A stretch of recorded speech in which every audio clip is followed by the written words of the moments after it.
Si la France devait mourir, ce serait la République qui l'achèverait. Si la France doit vivre, alors la monarchie aura son rôle à jouer. Charles de Gaulle.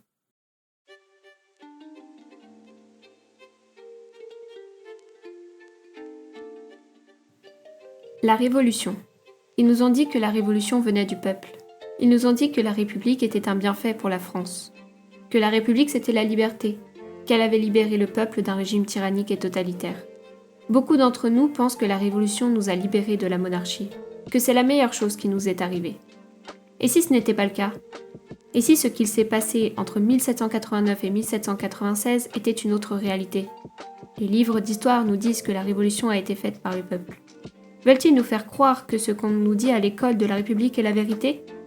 Mais alors, pourquoi nous ont-ils caché les atrocités qui ont été commises ? Pourquoi depuis 200 ans les livres de l'école de la République ne nous ont pas expliqué la cause de la Révolution ? Pourquoi et surtout par qui a-t-elle été préparée et concrétisée ? Voici ce qu'ils ne nous disent pas. On nous a dit que le peuple avait pris la Bastille. Prise par le peuple, vraiment ? Voici ce qu'il s'est passé. 14 juillet 1789. On nous a parlé d'un siècle glorieux, mais la Bastille n'était plus qu'une prison vieillissante défendue par des vieillards et des Suisses. Ce jour-là, le gouverneur de Launay a le pouvoir de faire feu. Il ne tire pas, il parle. Il ouvre les portes pour épargner des vies, les révolutionnaires étant à la recherche de ce qui pourra assassiner le peuple. En échange, on lui promet la vie de ces hommes sauves. Quelques instants plus tard, il est décapité à coups de couteau et des hommes sont massacrés. Sa tête finira sur une pique, sous les cris d'une victoire. Ce n'est pas une prise, c'est une trahison. Le premier bain de sang de la Révolution. Le royaume parlait. La Révolution a répondu par le couteau. Et si le 14 juillet avait été un coup monté depuis Londres ? Londres 1789. Pendant que Louis XVI croit encore gouverner, William Pitt, Premier ministre, se frotte les mains. Arthur Young, espion déguisé en agronome, observe tout, note tout et transmet à Londres. Des espions anglais sont déjà à Paris. Ils infiltrent les clubs, financent les imprimeries et rédigent des pamphlets contre la monarchie. Même l'Ami du Peuple, journal de Marat, avait reçu des financements étrangers. Des fonds suspects circulent dans l'entourage du duc d'Orléans, le cousin du roi, qui pousse à la révolte.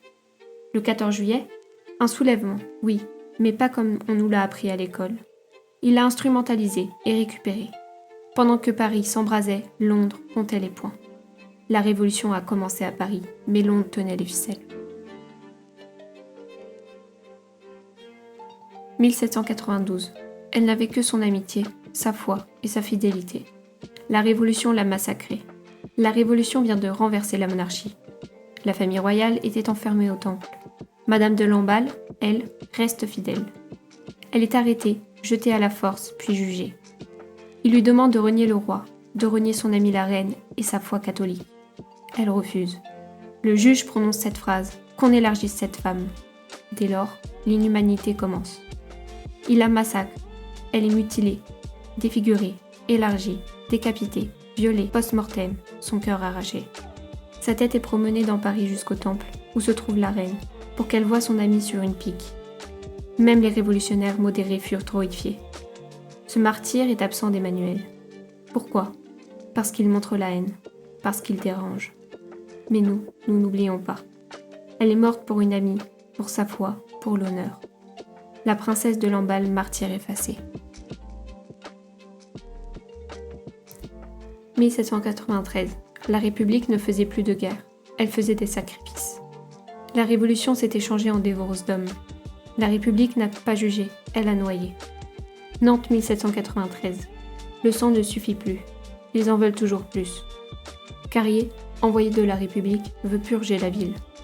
Mais la guillotine est trop lente. Alors, il eut une idée. Il utilise la Loire. Ils attachent les prisonniers deux par deux, hommes, femmes, enfants. Il les jette vivants dans le fleuve. Des bâtonnets grillés sont réquisitionnés, des milliers de corps engloutis, sans sépulture. Plus de 4000 victimes, prêtres, religieuses, familles entières, noyés vivants. Ils l'ont appelé le mariage républicain. Ce n'était pas un accident, c'était une stratégie d'extermination. La République naissante avait peur de leur foi. Alors, elle les a liés, embarqués et coulés. Carrier parle d'épuration. Mais nous savons que c'était un massacre. une terreur noyée dans l'eau, jusqu'à 10 000 innocents effacés de nos mémoires. Car elle ne voulait pas qu'ils meurent, elle voulait qu'ils disparaissent. La République a transformé la Loire en cimetière. Si seulement l'horreur se serait arrêtée là. Le général Carrier organise des fours crématoires. Il y jette les corps des royalistes, des prêtres, des Vendéens, trop nombreux pour être enterrés, trop encombrants pour la République. Des charrettes pleines de cadavres, des flammes, de la chaux vive et le silence. Un silence qu'on a voulu faire durer 200 ans. Mais les archives parlent et les témoins aussi. Histoire qu'on ne vous racontera jamais à l'école de la République. 1792, Paris. Des femmes pauvres, sans défense, massacrées dans l'indifférence. Salpêtrière, 1792. Ce n'était pas un palais, même pas une vraie prison. C'était l'endroit où l'on enfermait les femmes oubliées. Orphelines, vagabondes, filles de joie, malades, abandonnées. Le 3 septembre, une foule révolutionnaire envahit les lieux. Pas pour libérer, pour juger en quelques minutes. 35 femmes massacrées à la hache, à la pique, au sabre. Certaines avaient volé du pain, d'autres juste étaient pauvres. Aucune défense, aucune arme, aucune haine. Rien, seulement l'oubli. Leur mémoire n'est dans aucun livre scolaire. Il n'y a pas de plaque, pas de monument, pas une minute de silence. Mais nous nous souviendrons. Elles n'étaient pas coupables, mais elles étaient inutiles. Alors la République les a effacées. Liste des noms des victimes. Louise, Marie, Jeanne, Catherine, Thérèse. Pour toutes les femmes massacrées par une République en furie. Et la liste est encore longue.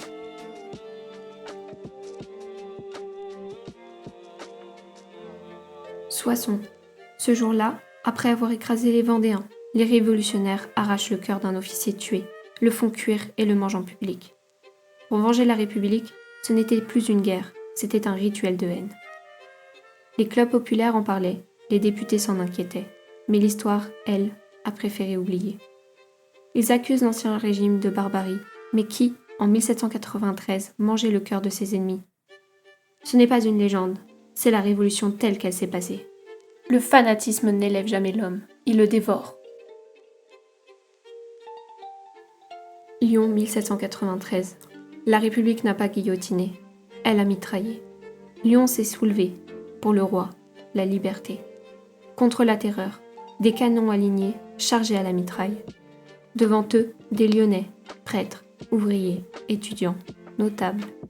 Ils tirent à bout portant, avec de la mitraille. Des corps déchiquetés, des survivants achevés à la baïonnette. En quelques jours, 1600 morts. Mais ça, l'école ne le raconte pas.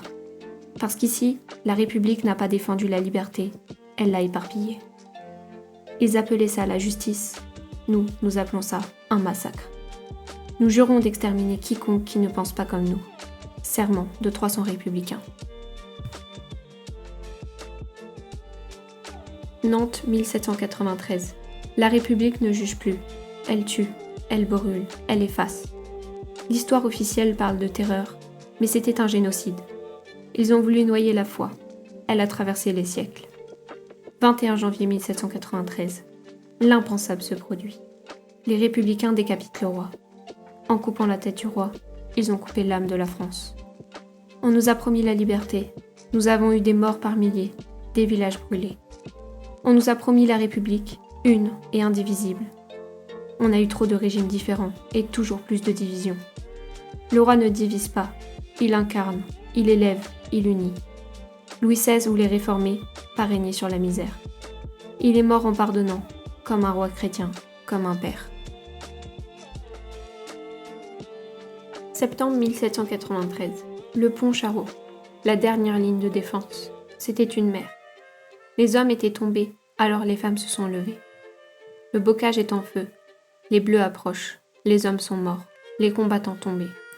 Il ne reste que les femmes. Elles seront nommées les Amazones. Des mères, des grands-pères, des adolescents et un pont à défendre. À la main, des fourches, des pierres, parfois un fusil. Et dans le cœur, la foi, le roi et leurs enfants à sauver. Face aux républicains, ils tiennent bon. Quelques heures, juste assez pour que les familles fuient. Elles n'étaient pas soldats, mais elles sont devenues des héros. Des héros que l'histoire a voulu faire taire, mais que nous, on n'oublie pas. Toujours en 1793. Un prêtre ne prend pas les armes. Il sauve des vies. Les colonnes infernales tuent. Les églises brûlent. Les prêtres fuient. Tous sauf un. L'abbé Jean-Baptiste Bernier. Il reste. Il cache les blessés. Il nourrit les pauvres. Il célèbre la messe dans les bois. Mais surtout, il devient stratège, conseiller du général Staufflet, coordinateur des secours et diplomate de guerre. Puis en 1795, il arrache un traité à la République, liberté de culte, amnistie. Il n'a pas combattu avec une arme, il a combattu avec la foi, l'intelligence et le courage. Et quand la paix fut trahie, il continua à enterrer les morts, à sauver les vivants. Bernier, prêtre conseiller et sauveur. Mémoire effacée, mais réelle. 16 octobre 1793. C'est au tour de la reine de voir la mort en face. Elle accepte son sort et reste digne. Après un procès chaotique et d'innombrables mises en accusation non fondées et monstrueuses, la reine affaiblie par sa captivité remettra son âme à Dieu.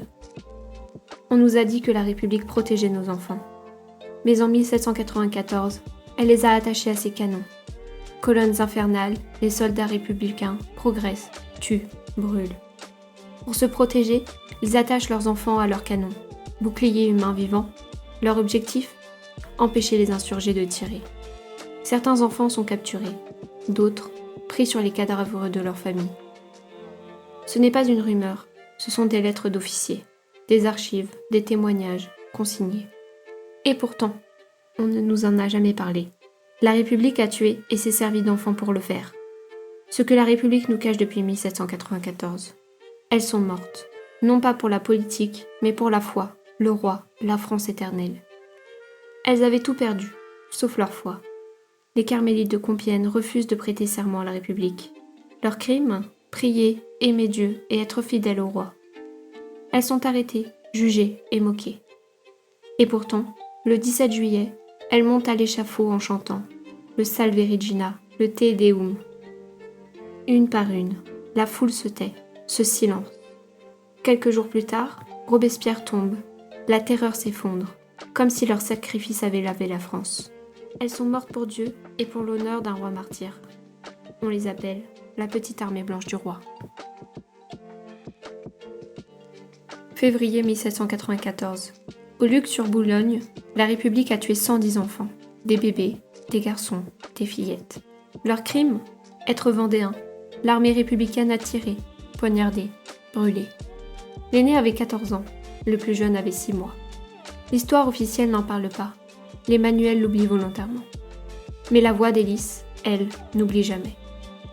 Ils les ont tués pour avoir cru au roi et à Dieu. Nous, on les fait vivre.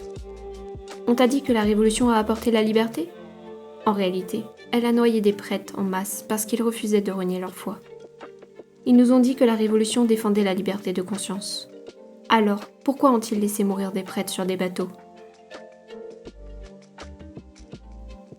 En 1794, plus de 800 prêtres et religieux sont entassés dans 2 bateaux-prisons à Rochefort, privés de messe, d'air, de soins. Plus de 500 mourront lentement, sans procès. Leur crime ? Refuser de renier leur foi et de prêter serment à une république anticatholique. Ces martyrs de Rochefort sont morts pour que vive la foi, et la République n'en parle jamais. On nous a dit que la Révolution défendait les droits de l'homme ? En réalité, elle a enfermé un enfant de 8 ans, seul, dans une cellule pendant des mois. Louis XVII, le martyr oublié. Ils nous ont promis la liberté, mais en commençant par la terreur, ils ont enfermé un enfant pour qu'il n'hérite pas du trône.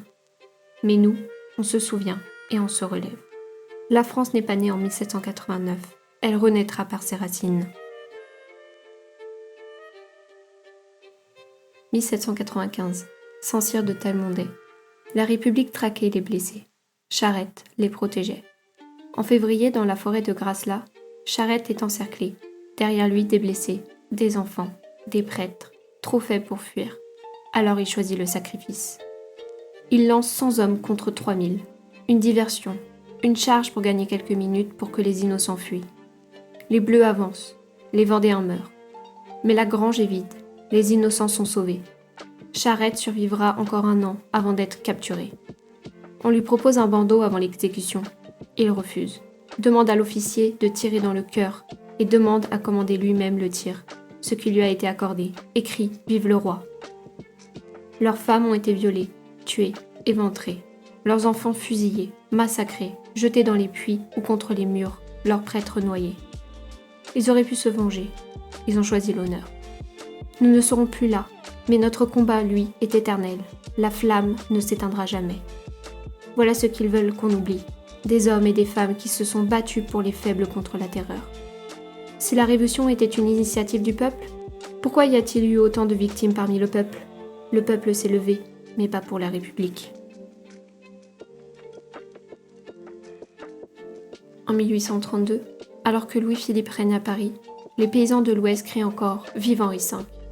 Une insurrection éclate. Vendée, Bretagne. À leur tête, la duchesse du Berry. Une mère, une princesse, une combattante. Déguisée, enceinte, traquée, elle rallie les villages, les forêts, les granges. Cette guerre populaire est absente d'Emmanuel. Le peuple n'était pas républicain, il voulait le roi. Trop dérangeante car elle dit la vérité. Le peuple aimait son roi. Le roi légitime était Henri V, et la République a écrasé cela. 1832. Ils sont morts pour la liberté et le roi, que la République a préféré cacher et effacer des manuels d'histoire. Ils disent que la France est morte, mais on nous a volé notre mémoire, notre trône et notre foi. Il y a tant de cœurs vaillants que la France ne sera jamais morte. La France n'a jamais été une république, mais elle a été rendue orpheline.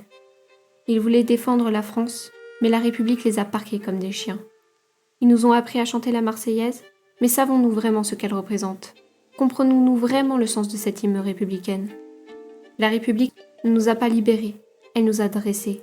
Ils nous ont appris à obéir, pas à penser. Ils nous ont dit que la monarchie c'était l'oppression. Le royaume n'est pas mort, il revient par les cœurs.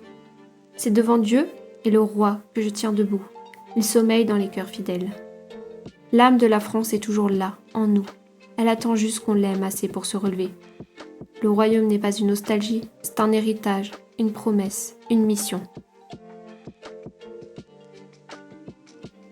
1793. Ils ont assassiné notre roi. Ils ont rendu notre France orpheline. 2025. On cherche un sens à la nation. Et si le retour du roi était la solution ? Et vous ? Voulez-vous encore attendre ou voulez-vous que la France renaisse ? Le roi revient si son peuple le réclame. Le combat continue, par l'âme, la foi et la tradition. Français, n'oublions pas que c'est à l'ombre des lys que vos libertés se sont épanouies et que la France a connu son apogée. Il nous faut des gouvernants qui sachent que le bonheur des peuples est leur ultime mission. Louis XX. La voix des lys. Merci.